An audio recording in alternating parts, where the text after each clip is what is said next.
Hello everyone, welcome to my channel. I got a friend who sent me some information and I like to share it with y'all. Show you how control Jehovah's Witnesses are, and they will step out of line anytime when it interferes with their preaching work. So, what the subject is? Jehovah's Witnesses grandparents ordered from the court to keep faith to themselves. Now, the mother of the child, of the little girl, these are not her parents. These are the parents of the guy who got her pregnant. So let's get into the story and we'll take it from there.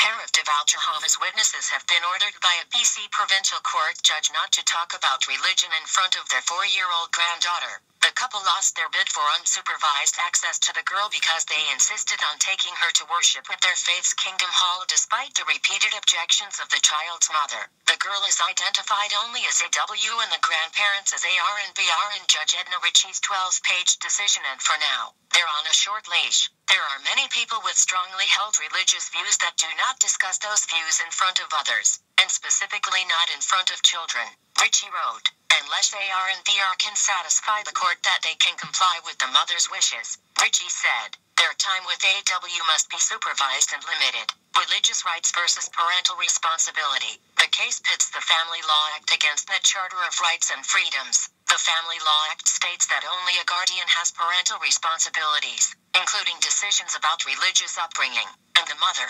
MW, is sole guardian. But AR and BR argue that forbidding them from expressing their faith to their grandchild would violate a charter right to practice their religion.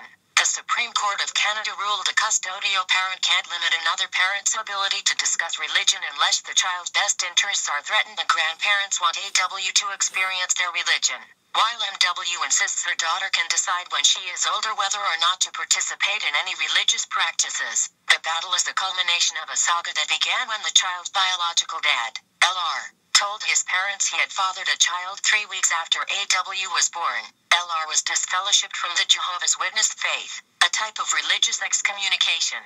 He testified that he has little contact with AR and BR. He also pays no child support and has no parental responsibilities. AR and BR were determined to have contact with their granddaughter, and the child's mother felt it important for them to be part of their lives. She previously allowed them unsupervised access. Papa and Mama versus Grandpa and Grandma. But according to the decision, the relationship between the well-meaning, determined grandmother and MW has been strained from the outset. MW also objected to the couple insisting the girl call them Papa and Mama instead of Grandpa and Grandma, but by far the biggest disagreement arose over visits to the Kingdom Hall. From the time AW was a baby, AR and BR took her to services. MW said she wasn't happy, but didn't object until December 2013.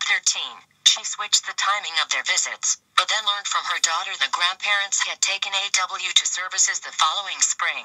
AR insisted the child had begged to go to Kingdom Hall. Visits were then limited to supervised access at MW's home, but even at that, MW was upset to find her daughter watching a Jehovah's Witness video on AR's laptop. The grandmother insisted the child had pushed the play icon before she could stop her. Mother knows best. The judge noted that when two or more parents with different religious views share parental responsibility, the court will often support the child being exposed to each religion involved. But because AR and BR are not guardians, the court was bound to respect the decision of the mother. For that same reason, Ritchie also found the charter argument didn't apply. The couple cited another Supreme Court of Canada case involving a divorce in which a mother with custody had obtained an order forcing her Jehovah's Witness ex-husband not to discuss religion with their children.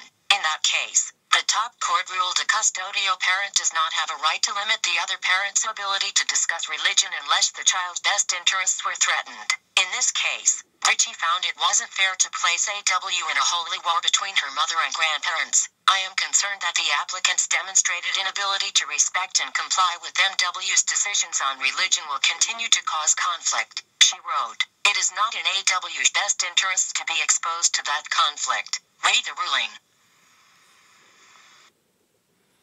Okay. Which the mother has the right.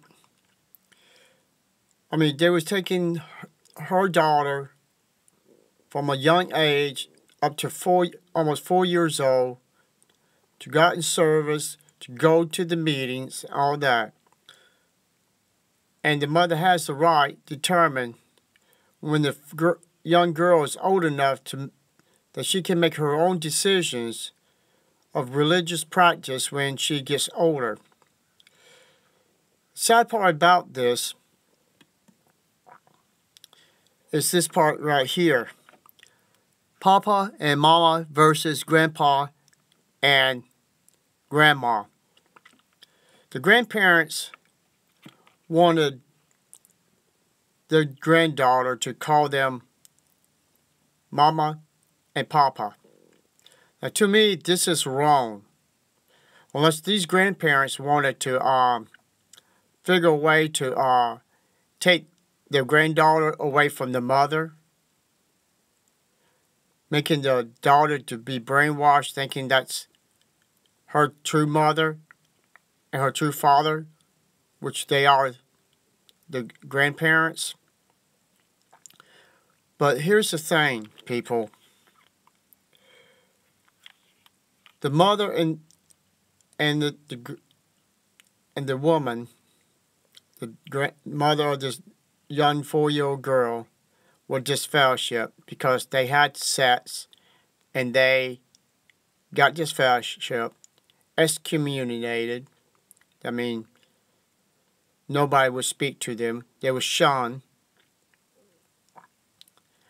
And so the grandparents, this is the only thing that upsets me. The grandparents lost their son because he was disfellowship. And the son said he has very little contact with his mother and father. Well, the reason why he was that, because he got this girl pregnant. And he was father to a child that did not take no responsibilities to take care of his child or even care about the mother enough to marry her and support his family. So he cut himself off with that. But the sad part about it, the mother and father of the son, they had to turn their backs on their son because he was disfellowship. So they lost their son. So they figure if both parents was disfellowship, they could actually, probably the way I look at it, try to grab the 4-year-old girl and try to get her into their beliefs, so at least they would have somebody from the mother and the guy who got her pregnant have a soul survivor to make it into their new world kingdom of paradise earth. But the thing is, people, this young 4-year-old girl was being brainwashed 4 years old by Watchtower's false teaching. We know, we studied this religion inside and outside. We studied all of their publications they wrote from the past to the present. And we found so many lies, deceits, and stuff that's so unbelievable, stupid, they put in these magazines. And what Jehovah's Witnesses can't comprehend what they're reading, so they overlook it and thinking, well, maybe in due time I will have the knowledge of what I'm reading. Basically, that's what you have to do, because some of it makes no sense. People, you got to understand one thing.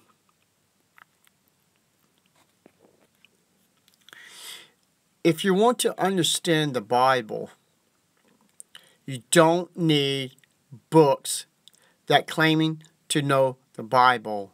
Just pick it up and read it. Matter of fact, if you got more time to read the Watchtower and the Wake magazines, and you study books, then you have lots of time to read the Bible.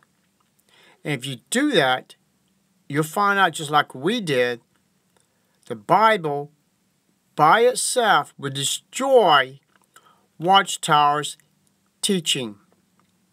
But you have to put the silver sword down and grab a different Bible. And trust me, you will find out later on, like we did, this Bible has been rewritten so many times, and it is based on Watchtower's teaching. Not the Bible words, what it was supposed to be, but the Watchtower twisted the words to make the Bible to fit their religion. Just like the Mormons got their own book, and just like the Muslims have their own book, and different other cults has their own books. They're all written in a way to deceive you and make you think you are in the belief system of these worthy men, what they call themselves, governed body, the anointed ones. People, please. The Bible is the truth. All you have to do is read it. The grandparents was wrong trying to save a little girl's life because the mother and the father abandoned the truth when they got this fellowship. No. It was the religion banded them. Branded them as, if you don't obey our rules, we will destroy your lives. And that's what they did. That's what any cult does. Destroy the lives to keep members under their chain, their leash. Please, people, do what this guy's doing. Use the Bible. That's all you need to understand God's Word. You don't need any books, publications to understand the Bible. It's there. All you have to do is just use it. Thank you, and have a nice day.